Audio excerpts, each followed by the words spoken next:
Destroy your enemy without fighting. There is a power that lies beyond the reach of anger, revenge, or physical confrontation. A power so great it renders your enemy powerless without lifting a finger. That power is mastery over yourself. Enemies do not destroy us. It is our reaction to them that becomes our undoing. Marcus Aurelius, the Roman emperor who ruled not only nations but also his emotions, wrote, "The best revenge is to be unlike him who performed the injury." What does this mean?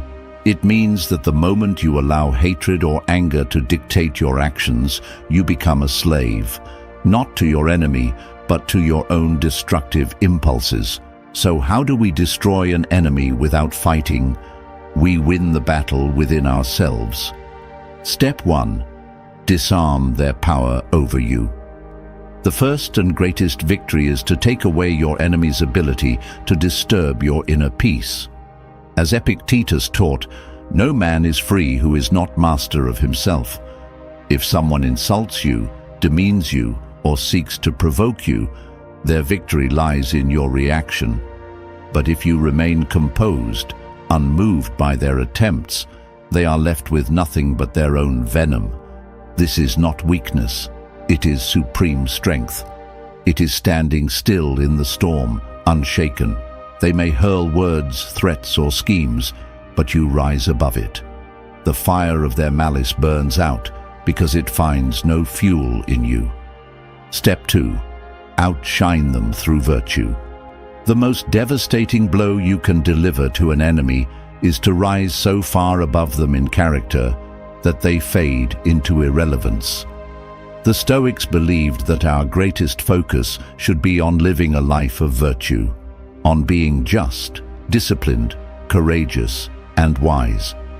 Seneca once wrote, "It is the mark of a great spirit to act with greatness, even toward those who harm you." Imagine this. Instead of responding to betrayal with bitterness, you respond with dignity. Instead of seeking revenge, you build a life so admirable that your enemy cannot help but be diminished by comparison. You do not stoop to their level. You rise so high that their actions no longer touch you. Step 3. Turn their hostility into your strength. An enemy reveals your weaknesses, not to destroy you, but to refine you. In every insult, in every betrayal, there is a lesson. Perhaps they test your patience, your resolve, or your courage. Take the lesson, and you strip them of their power. As the Stoic teacher Musonius Rufus observed, hardship strengthens the soul as labor strengthens the body. When an enemy challenges you, it is an opportunity to become stronger. You turn their hostility into a forge, and in that fire, you temper your spirit. Step 4. Kill them with indifference. Nothing crushes an enemy more completely than indifference. The moment you stop caring, their power evaporates. To forgive does not mean to condone.